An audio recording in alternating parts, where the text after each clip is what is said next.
esango zenuke beraz, ni Australiakoa naiz. Sydneyen bizi naiz. I think there was a mistake made in the translation. Maybe it was me, how I explained it, or it could have been you. Who knows? Let's just keep on going.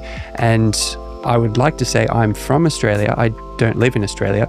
I'm from Sydney. I don't live in Sydney. I live in the Basque Country and I'm learning Basque. Esaldi hau esan nahi duzu. Ni Australiakoa naiz. Ez naiz Australian bizi. Sydneytarra naiz. Ez naiz Sydneyen bizi. Euskal Herrian bizi naiz. Eta euskara ikasten ari naiz. Hori da? Ondo ilertu badut? Bai, ondo da, ondo eskerrik asko. Can you tell me a few of your favorite Basque songs? Abesti gogokoen batzuk esan dizkizuk. Adibidez, gaur egungoetatik Berri Atxarrak taldearen Denak ez gara berdinak asko gustatzen dait. Dio, denak ez gara